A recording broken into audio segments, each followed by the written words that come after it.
Hello guys, मैं हूं मनीष वर्मा। आप देख रहे हैं Learn of Techno. Dear friend, हमारा थ्योरी का सेशन चल रहा है जिसमें थर्ड लेसन जो हमारा चल रहा है उसके क्वेश्चन आंसर चल रहे हैं। आज की जो क्लास रहेगी इसमें हम ऑप्शनल टाइप क्वेश्चन और आंसर देखेंगे। इसके बाद हो सकता है 2 क्लास हो रहा है, 3 क्लास हो रहा है या फिर एक ही क्लास हो रहा है, वो डिपेंड करेगा आज की क्लास के ऊपर। वैसे ये जो 8 लास्ट बचे हैं, 80 क्वेश्चन बचे हैं, तो इनको देखेंगे 4 क्लासों में क्लियर करें या फिर 2 क्लासों में ही क्लियर करें। ठीक है, तो चलिए शुरू करते हैं। आज का पहला क्वेश्चन क्या है हमारा? पहला क्वेश्चन है, इंचों की प्रणाली का प्रचलन निम्न में से किस देश में सबसे पहले प्रारंभ हुआ? यानी कि ब्रिटिश प्रणाली का प्रचलन है वो सबसे पहले कहाँ पर शुरू हुआ? अमेरिका में, जर्मनी में, भारत में या फिर इंग्लैंड में? तो इसका जो प्रचलन है वो सबसे पहले जिस देश में लागू हुआ वो था इंग्लैंड। ठीक है, ये कौन सी है? ब्रिटिश प्रणाली है। ठीक है, ब्रिटिश सरकार कहाँ पर थी? इंग्लैंड में थी। तो इससे भी क्या इसे याद आप रख सकते हैं। ठीक है, नेक्स्ट क्वेश्चन हमारा, वी ब्लॉक का गुरु होता है। और वी ब्लॉक का गुरु मैंने आपको बताया था पीछे की क्लास जो है उसमें आपको क्लियर किया था ये चीजें मैंने। अगर आपने पीछे की क्लास नहीं देखी है तो डिस्क्रिप्शन में लिंक मिल जाएगा, वहां से आप देख सकते हैं पूरा। अगर आप थ्योरी के जितने लेसन क्लियर हो गए हैं उनका वीडियो देखना चाहते हैं तो चैनल पर प्रॉपर प्लेलिस्ट है थ्योरी के नाम से, वहां से आप देख सकते हैं। इंजीनियर ड्राइंग की क्लासें भी हैं, मैथ की कुछ क्लासें भी हैं, तो वो आप सभी क्या उन पर वॉच कर सकते हैं।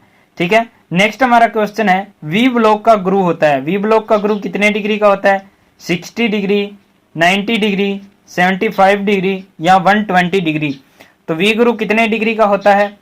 तो वी ब्लॉक का जो गुरु होता है, वी ब्लॉक का जो गुरु होता है वो कितने डिग्री का होता है? 90 डिग्री का होता है। ठीक है डियर फ्रेंड, कितने डिग्री का होता है? 90 डिग्री का होता है। नेक्स्ट है हमारा, एक रेडियन का मान होता है। एक रेडियन में कितने डिग्री होते हैं? 60 डिग्री होते हैं, 120 डिग्री होते हैं, 45 डिग्री होते हैं या फिर 57.3 डिग्री होते हैं। तो कितने डिग्री होते हैं एक रेडियन में? तो एक रेडियन में हमारे होते हैं 57.3 डिग्री होते हैं। ठीक है, ये क्वेश्चन डियर फ्रेंड आपको कहीं नहीं मिलेंगे, तो इसलिए अगर आप इनको नोट करना चाहते हैं नोट कर सकते हैं। और ये जो आपके लिए ऑप्शनल क्वेश्चन है वो बहुत ही इंपॉर्टेंट रहते हैं। हो सकता है आपकी ऑनलाइन एग्जाम रहे या फिर आप कंपटीशन लेवल में जाएंगे तो वहां पर आपको ऑनलाइन एग्जाम रहेंगे, तो वहां पर क्या आपको ऑप्शनल टाइप ही मिलेंगे। तो इन क्वेश्चन को आपके दिल से अटैच होकर इस क्लास को आप एक बार देख लीजिए, इसमें सभी क्वेश्चन आ जाएंगे। यानी कि इंपॉर्टेंट क्वेश्चन है जो 81 क्वेश्चन आपके लिए रहेंगे। ठीक है, नेक्स्ट है हमारा 14 नंबर। इसमें क्या दिया हुआ है? मार्किंग ऑफ टेबल की सतह पर, क्या दिया हुआ है इसमें? मार्किंग ऑफ टेबल की सतह पर इनग्रीव्ड लाइन का उद्देश्य है। इनग्रीव्ड लाइन का क्या उद्देश्य है? माप लेने के लिए है, जॉब की सेटिंग के लिए है, टेबल की सतह की सुंदरता बढ़ाने के लिए है या फिर उपरोक्त में से कोई नहीं है। जो इनग्रीव्ड लाइनें जो लगी होती है वो किसके लिए होती है? मार्किंग ऑफ टेबल के ऊपर। तो वो क्या होती है? जॉब की सेटिंग करने के लिए होती है। जॉब हमारा सीधा उस पर हम सेट कर सकें, इसके लिए क्या जॉब की सेटिंग करने के लिए की जाती है। ठीक है, नेक्स्ट हमारा 3 नंबर, 1 माइक्रोन का मान मीटर में होता है। अब 1 माइक्रोन का मान किस में पूछा है? मीटर में पूछा गया है। ठीक है, तो कितने मीटर होगा? 10 की घात 6, 10 की घात 3, 10 की घात 10 या फिर 10 की घात 5। ये सभी माइनस में है, यानी कि 10 की घात -6, 10 की घात -3, 10 की -10 या 10 की -5। अब 1 माइक्रोन का मान है वो मीटर में पूछा गया। 1 माइक्रोन में कितना मिलीमीटर होता है? तो हमें पता है कितना, 0.001 mm होता है। ठीक है, कितना होता है? 0.001 mm होता है। अब 1 मिलीमीटर में कितना सेंटीमीटर होता है? तो 10 सेंटीमीटर होता है। और 1 मीटर में कितना सेंटीमीटर होता है? तो 1 मीटर में 100 सेंटीमीटर होते हैं। ठीक है, तो इसके आगे कितनी जीरो और लग जाएगी कि ये मीटर में बन जाए, यानी कि 1 माइक्रोन बराबर कितना मीटर हो जाए। तो इसके आगे कितनी लाइनें और कितनी और लग जाएंगी? तो इसके आगे 2 ये जीरो है, 3 जीरो और लग जाएंगे और ये कितना हो जाएगा? 0.00001 मीटर। ठीक है, कितना हो जाएगा?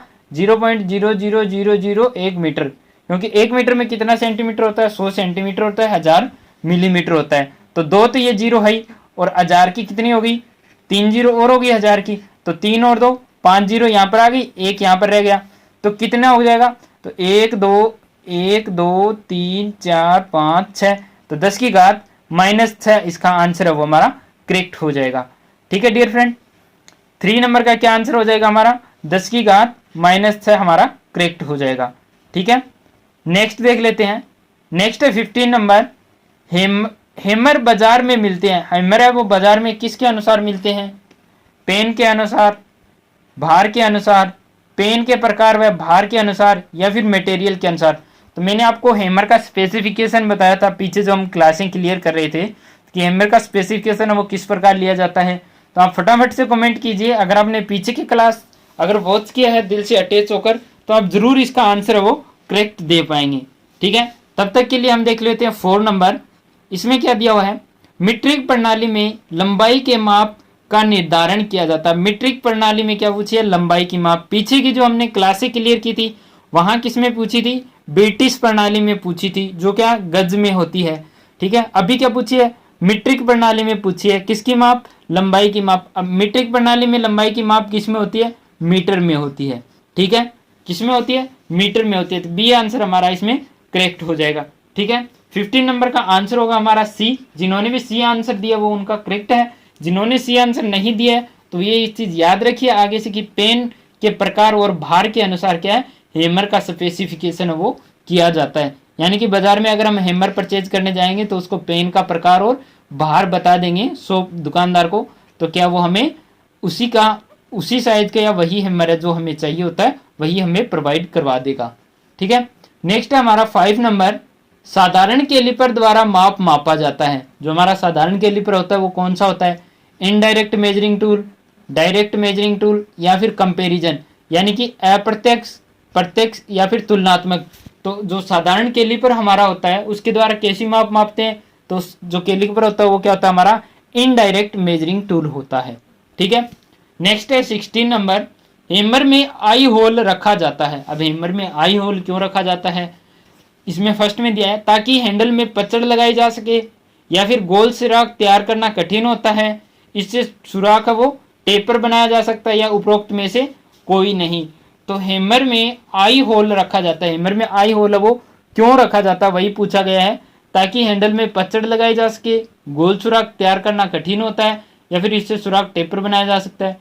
तो एक तो ये भी करेक्ट हो जाएगा, ताकि हैंडल में पचड़ लगाई जा सके। अब क्या है, इनमें से सबसे पहले ये राइट होगा, लेकिन अगर इसको देखें, इसको प्रायोरिटी किस चीज को दी कि हैमर में आई होल रखा जाता है। तो हैमर में आई होल जो रखा जाता है वो हैंडल को क्या होता है, हैंडल को घूमने से बचाने के लिए क्या इलिप्स आकार में क्या बनाया जाता है हैमर का आई होल।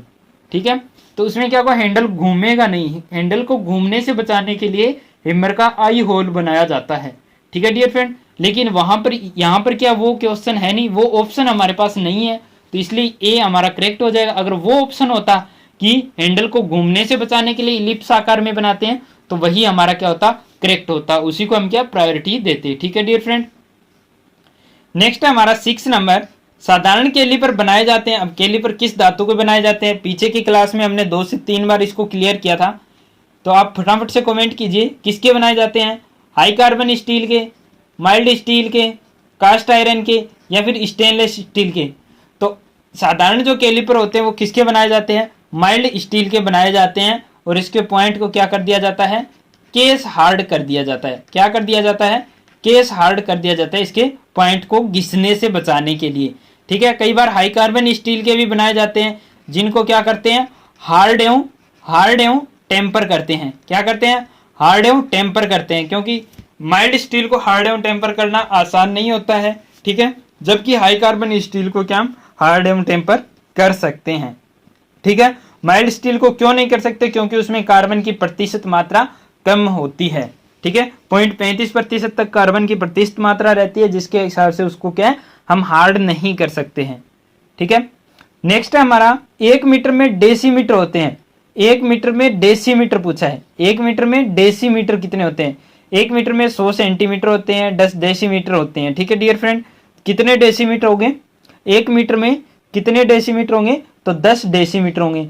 ये आपको जो ये इस टाइप के क्वेश्चन है या 8 नंबर है, इस टाइप के क्वेश्चन है, पीछे हमने जो देखे थे 1-2, उस टाइप के क्वेश्चन चैनल पर एक मैथ के नाम से प्लेलिस्ट है। किसके नाम से, मैथ के नाम से प्लेलिस्ट है, वहां पर ये सारी यूनिट्स है, वो मैंने नोट्स बनाकर उसके वीडियो बनाकर डाला हुए हैं, तो आप उनको एक बार देख लीजिए। वहां से आपको 1 से 2 क्वेश्चन है वो हर एग्जाम में देखने के लिए मिल जाते हैं। 1 से 2 क्वेश्चन आप कोई भी लेवल का एग्जाम देंगे तो वहां पर आपको देखने के लिए मिल जाते हैं, तो आप मैथ वाले प्लेलिस्ट को जरूर वॉच कर लीजिए एक बार, ठीक है। नेक्स्ट है 8 नंबर, 1 इंच में सेंटीमीटर होते हैं। 1 इंच में कितने सेंटीमीटर होते हैं? 2.54 सेंटीमीटर होते हैं, सबको नॉर्मल पता है, ठीक है। नेक्स्ट देख लेते हैं 17 नंबर। नेक्स्ट 17 नंबर में क्या है? बेंच वाइज का साइज लिया जाता है। ये भी हमने क्या 2 से 3 बार इस क्वेश्चन को देख लिया, इंपॉर्टेंट क्वेश्चन है, एग्जाम में भी कई बार ये क्वेश्चन देखने के लिए मिल जाता है। तो बेंच वाइज का साइज कहां से लिया जाता है? जा ओपनिंग से, बाहर से, जा प्लेट की चौड़ाई से, या मूवेबल जा की लंबाई से। तो किससे ले सकते हैं हम? जा प्लेट की चौड़ाई से लिया जाता है बेंच वाइज का साइज। जा की चौड़ाई या जा प्लेट की चौड़ाई से क्या बेंच वाइज का साइज है वो लिया जाता है, ठीक है। नेक्स्ट है हमारा 18 नंबर। नेक्स्ट है 18 नंबर, इसमें दिया हुआ है पाइप वाइज के जा का वी गुरु कोण होता है। पाइप वाइज के जा का जो वी गुरु का कोण कटा होता है, जब हम वॉइस क्लियर कर रहे थे, वॉइस जब हम क्लियर कर रहे थे वहां पे पाइप वाइज भी आई थी और वहां पर वी गुरु का कोण भी हमें बताया हुआ था। अगर आपने वीडियो को दिल से अटैच होकर वॉच किया है तो अब तक आपको आंसर है वो इसका दे देना चाहिए। कमेंट बॉक्स में फटाफट इसका आंसर दीजिए, ठीक है। तब तक आगे वाला क्वेश्चन देख लेते हैं 19 नंबर। मशीन वाइज का गाइड नट बना होता है। मशीन वाइज का गाइड नट किसका बना होता है? कास्ट आयरन का, माइल्ड स्टील का, पीतल का, या फिर गन मेटल का। किसका बना होता है? तो वाइस का जो गाइड नट होता है वो किसका बना होता है? गन मेटल का बना हुआ होता है, ठीक है। ये भी क्या पीछे के जो क्वेश्चन थे उसमें हमें देखने के लिए मिला था, इंपॉर्टेंट क्वेश्चन है। और पाइप वाइज के जा का वी गुरु का कोण कितने डिग्री होता है? 90 डिग्री वी गुरु का कोण रहता है, ठीक है डियर फ्रेंड। कितने डिग्री रहता है? 90 डिग्री रहता है, ठीक है। नेक्स्ट आगे देख लेते हैं। नेक्स्ट क्वेश्चन में क्या दिया हुआ है? सेंटर पंच किसका बनाया जाता है? नेक्स्ट 9 नंबर क्वेश्चन में क्या दिया हुआ है? 9 नंबर क्वेश्चन में हमें दिया हुआ है, पूछा गया है सेंटर पंच किसका बनाया जाता है? माइल्ड स्टील का, हाई कार्बन स्टील का, हाई स्पीड स्टील का, या फिर स्टेनलेस स्टील का। तो पंच है वो नॉर्मली किस धातु के बनाए जाते हैं? हाई कार्बन स्टील के बनाए जाते हैं। जब हम पंच क्लियर कर रहे थे तो वहां पर आपको बताया गया था कि हाई कार्बन स्टील के पंच बनाए जाते हैं। अभी हमने क्या 3 टाइप के पंच क्लियर किए थे, कौन से? डॉट पंच, प्रिक पंच और सेंटर पंच। उनके एंगल्स हमने क्लियर किए थे, उसका यूज हमने पढ़ा था, और किस धातु के बने होते हैं, कहां पर उनका यूज करते हैं, इसके बारे में पढ़ा था। लेकिन कुछ टाइप के अलग से और पंच भी होते हैं, जैसे पिन पंच होता है, होलो पंच होता है, डबल एंड पंच होता है। तो ये क्या है कि इन पंचों को हम आगे की क्लासों में आपको डिटेल से वीडियो मिल जाएगा इनका, ठीक है। अभी चैप्टर के हिसाब से चल रहे हैं, जैसे कि सेमेस्टर के हिसाब से आपके एग्जाम्स रहते हैं, सेमेस्टर के हिसाब से क्लासें लगती है, तो उसी के हिसाब से क्या है ये क्लासें चल रही है, ठीक है। अगर आप पर्टिकुलर वीडियो लेना चाहते हैं कि जैसे कि एक पॉइंट आ गया हमारा पंच, तो पूरे जितने भी टाइप के पंच हैं उनकी पूरी डिटेल से गहराई अगर आप देखना चाहते हैं कि आप एक ही वीडियो में उनको लेना चाहते हैं, जैसे कोई वाइस आ गया, फाइल आ गया, स्क्रू ड्राइवर आ गया, स्पेनर आ गया, प्लायर आ गया, यानी कि इनकी अलग अलग पर्टिकुलर वीडियो अगर आप देखना चाहते हैं तो जल्दी हमारा एक चैनल लॉन्च होने वाला है, उस पर आपको पूरी डिटेल से अलग अलग पर्टिकुलर वीडियो मिल जाएगी। यानी कि आपको क्या एक जैसे कि आप पंच पढ़ रहे हैं तो आपको आगे पीछे लेसन में जाने की आवश्यकता नहीं है, वीडियो बार बार चेंज करने की आवश्यकता नहीं है। उसी वीडियो में पूरी डिटेल से हर टाइप के क्वेश्चन आपको मिल जाएंगे, हर टाइप के डाउट्स आपके उसी वीडियो में क्लियर हो जाएंगे। तो जैसे ही चैनल अवेलेबल होगा आपको बता दिया जाएगा, उसे आप सब्सक्राइब कर सकते हैं। नेक्स्ट है हमारा 10 नंबर, प्रिक पंच का पॉइंट ग्राइंड होता है। प्रिक पंच का जो पॉइंट होता है वो कितने डिग्री पर ग्राइंड किया जाता है? तो उसका एंगल पूछा है, 30 डिग्री पर, 45 डिग्री पर, 60 डिग्री पर, या फिर 90 डिग्री पर। कितने डिग्री पर किया जाता है? तो प्रिक पंच का एंगल है वो कितने डिग्री पर करते हैं हम? प्रिक पंच का एंगल हम करते हैं 30 डिग्री पर। कितने डिग्री पर? 30 डिग्री पर, ठीक है। एक होता है प्रिक पंच, एक होता है सेंटर पंच जिसका कोण 90 डिग्री होता है, एक होता है डॉट पंच जिसका कोण होता है 60 डिग्री, ठीक है। डॉट पंच का यूज साधारण मार्किंग के लिए और सेंटर पंच का यूज सेंटर मार्क करने के लिए, या फिर ड्रिल को सही सेंटर में गाइड करने के लिए, या फिर हम किसके लिए यूज करते हैं? ये जो हमारा प्रिक पंच रहेगा उसका क्या है, नरम धातु के लिए, यूज करते हैं, और डॉट पंच का यूज हम एक जगह पे और भी करते हैं डिवाइडर के पॉइंट को स्थान देने के लिए। ठीक है, नेक्स्ट हमारा लेग वाइज की बॉडी बनी हुई होती है। लेग वाइज की बॉडी है वो किस धातु की बनी होती है? माइल्ड स्टील की होती है, कास्ट आयरन की होती है, फोर्ज स्टील की होती है, या फिर कास्ट स्टील की होती है। तो लेग वाइज की बॉडी है वो किसकी बनी होती है? माइल्ड स्टील की बनी हुई होती है। ठीक है, लेग वाइज की बॉडी माइल्ड स्टील की बनी हुई होती है, लेकिन अगर यहाँ पर माइल्ड स्टील ना देकर रोट आयरन अगर दे दिया जाए, रोट आयरन अगर दे दिया जाए, माइल्ड स्टील ना देकर रोट आयरन अगर दे दिया जाए तो क्या क्लियर होगा? हमारा रोट आयरन है वो हमारा राइट आंसर होगा। ठीक है, ये आपको क्लियर रहना चाहिए कि रोट आयरन की या माइल्ड स्टील की बनी हुई होती है लेग वाइज, तो या तो रोट आयरन धातु दे दी जाएगी या माइल्ड स्टील आपको दे दिया जाएगा। ठीक है डियर फ्रेंड, नेक्स्ट हमारा 21 नंबर, इसमें क्या दिया हुआ है? बेंच वाइज की जा प्लेट बनाई जाती है। बेंच वाइज की जा प्लेट है वो किस धातु की बनाई जाती है? तो बेंच वाइज के जितने भी पार्ट है वाइज के, उनको हम वाइज वाले चैप्टर में पहले स्टार्टिंग में क्लियर कर लिया था कि किस किस धातु के बने होते हैं, कौन से उनके पार्ट्स होते हैं। तो उसमें आया था कि बेंच वाइज की जा प्लेट है वो किसकी बनी होती है? माइल्ड स्टील की, टूल स्टील की, कास्ट आयरन की या फोर्ज स्टील की। तो बेंच वाइज की जा प्लेट जो हमारी बनी होती है वो किसकी होती है? टूल स्टील की बनी हुई होती है। ठीक है डियर फ्रेंड, चलिए आगे देख लेते हैं। आगे दिया हुआ है होलो पंच का प्रयोग करते हैं।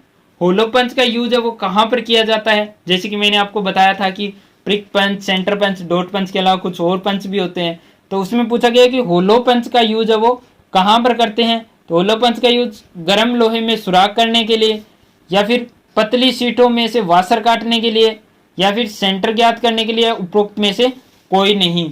तो होलो पंच का यूज हम कहाँ पर करते हैं? तो डियर फ्रेंड, होलो पंच का यूज हम करते हैं पतली सीटों में से वासर काटने के लिए। होलो पंच का यूज है वो किया जाता है। ठीक है, नेक्स्ट है हमारा 22 नंबर, हेक्सा ब्लेड का साइज लिया जाता है। हेक्सा ब्लेड का साइज है वो कहाँ से लिया जाता है? सुराखों की अंदरूनी दूरी से, दोनों सुराखों की बाहरी दूरी से, दोनों सुराखों के केंद्रों की दूरी से, या ब्लेड के एक सिरे से दूसरे सिरे की दूरी से। तो हेक्सा ब्लेड का साइज हम कहाँ से लेते हैं? दोनों सुराखों के केंद्रों की दूरी से लिया जाता है। ठीक है, नेक्स्ट देख लेते हैं। नेक्स्ट इसमें क्या दिया हुआ है? 12 नंबर में दिया हुआ है पिन पंच प्रयोग करते हैं। पिन पंच का यूज है वो कहाँ पर किया जाता है?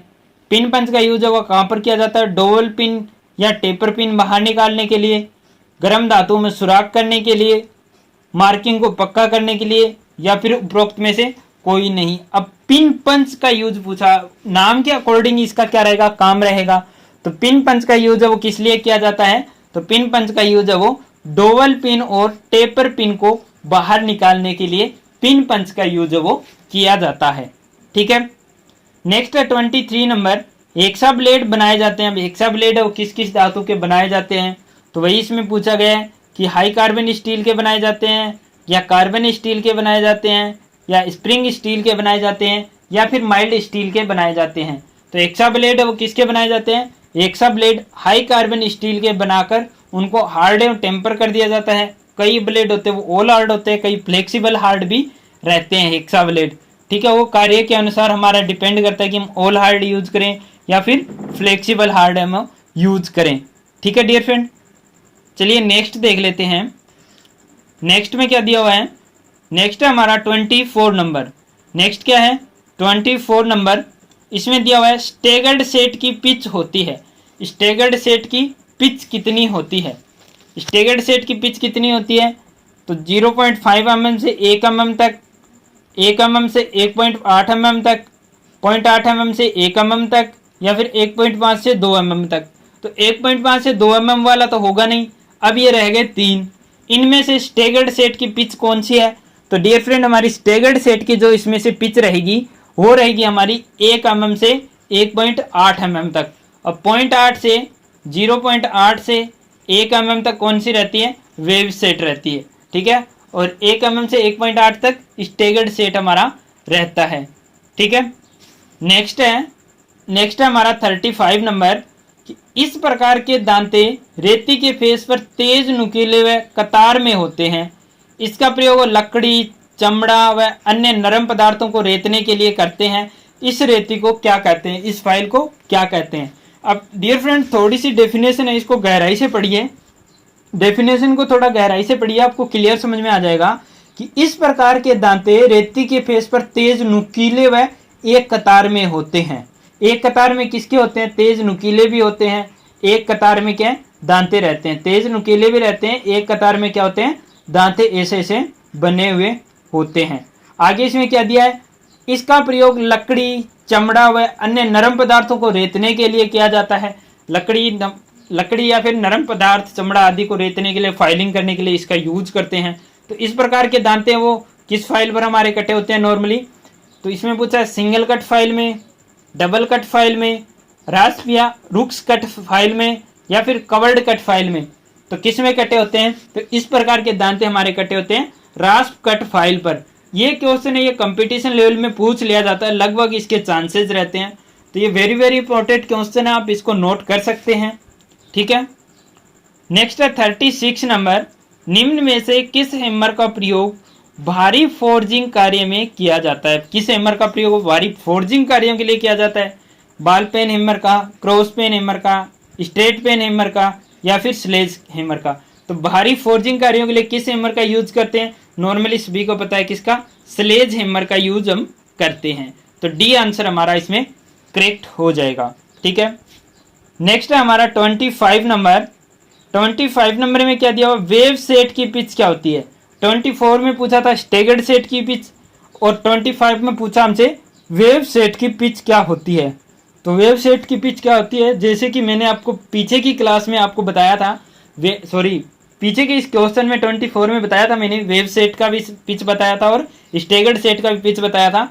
तो फटाफट से मैं आपको यहाँ नहीं बताऊंगा कि इसका आंसर क्या होगा, आप कमेंट बॉक्स में कमेंट डालिए, जिसको करेक्ट आंसर पता है वो जल्दी से जल्दी कमेंट कर पाएगा, जिसको नहीं पता है वो वीडियो के एंड का वेट कीजिएगा, वीडियो के एंड में आपको इसका आंसर है वो मिल जाएगा, ठीक है डियर फ्रेंड। चलिए नेक्स्ट देख लेते हैं 26 नंबर। ऑल हार्ड ब्लेड होता है, ऑल हार्ड ब्लेड होता है वो पूरा हार्ड होता है, या सुराख को छोड़कर बाकी सारा हार्ड होता है, केवल दांते हार्ड होता है, या उपरोक्त में से कोई हार्ड नहीं होता है।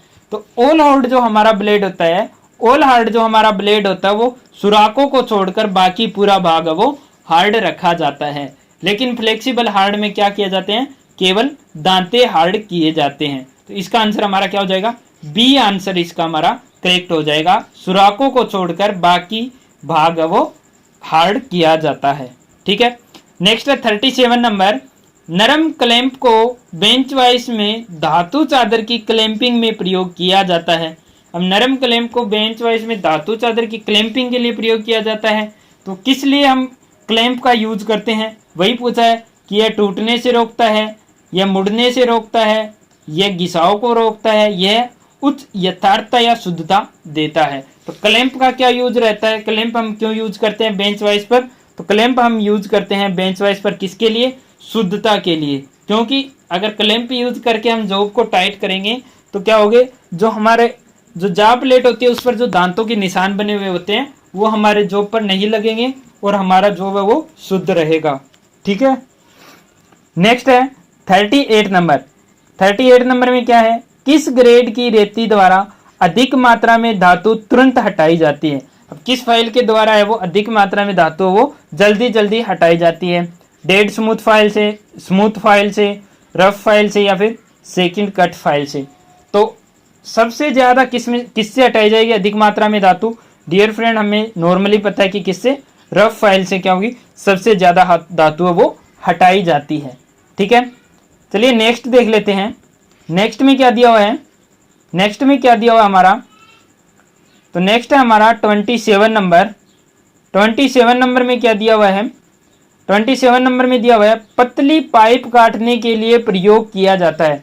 अब क्या हमें पतली पाइप वगैरह काटनी है तो इसके लिए किसका यूज करेंगे, कोर्स पिच ब्लेड का, फाइन पिच ब्लेड का, मीडियम पिच ब्लेड का, या स्टेगर्ड सेट का।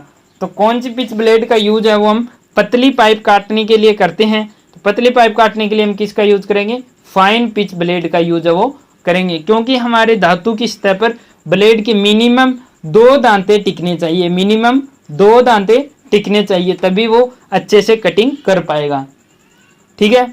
नेक्स्ट हमारा 28 नंबर। रेती निम्न में से बनाई जाती है। फाइल है वो किसकी बनाई जाती है? रेती हाई स्पीड स्टील की बनाई जाती है, या फिर हाई कार्बन स्टील की, या मीडियम कार्बन स्टील की, या फिर कार्बन स्टील की। तो फाइलें होती है वो किसकी बनाई जाती है? तो फाइलें हमारी बनाई जाती है हाई कार्बन स्टील की, या फिर हाई स्पीड स्टील की भी बनाई जाती है। ज़्यादातर किसकी बनाई जाती है फाइल? ज़्यादातर फाइल हाई कार्बन स्टील की बनाई जाती है। ठीक है, नेक्स्ट है हमारा, नेक्स्ट 29 नंबर, रेती की लंबाई मापी जाती है। फाइल की लंबाई है वो कहाँ से लेते हैं? तो शोल्डर से टिप या पॉइंट तक, हील से टिप या पॉइंट तक, टैंक से टिप या पॉइंट तक, या फिर उपरोक्त में से कोई नहीं। तो फाइल की लंबाई है वो कहाँ से लेते हैं? हील से टिप या पॉइंट तक की दूरी से लिया जाता है, न कि शोल्डर से। ठीक है, कहाँ से मापेंगे? हील से पॉइंट तक की सीधी दूरी से लिया जाता है रेती की लंबाई। ठीक है डियर फ्रेंड, क्या आंसर करेक्ट हो जाएगा? हील से टिप या पॉइंट तक। नेक्स्ट है हमारा 39 नंबर, डिवाइडर का साइज लिया जाता है। अब जो हमारा डिवाइडर होता है उसका साइज हम कैसे लेते हैं?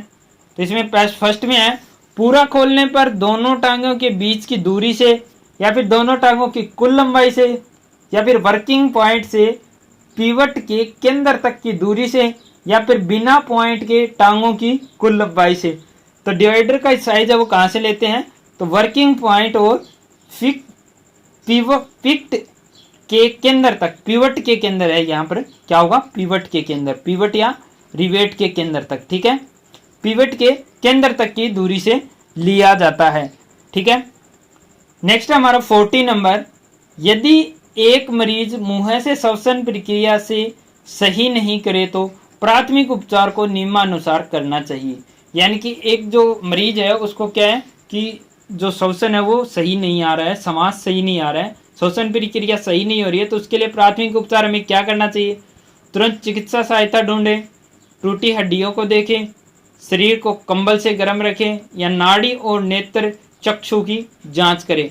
तो इसमें से हमें क्या करना चाहिए? क्या आंसर हमारा करेक्ट रहेगा? तो तुरंत चिकित्सा सहायता ढूंढे, यानी कि उसको फर्स्ट एड देने वाला किसी को हमें ढूंढना चाहिए। और अगर हमें फर्स्ट एड खुद को देनी आती है तो सबसे पहले हमें क्या उसे फर्स्ट एड देनी चाहिए।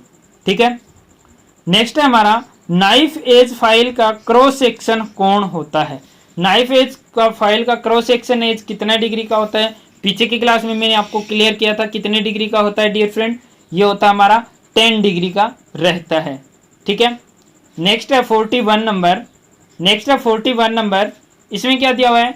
सीट मेटल कार्य में किस हैमर का प्रयोग है वो करते हैं। सीट मेटल कार्य में किस हैमर का यूज है वो हमारे द्वारा किया जाता है? Ball peen hammer, sledge hammer, cross peen hammer, या फिर स्ट्रेट पिन हैमर।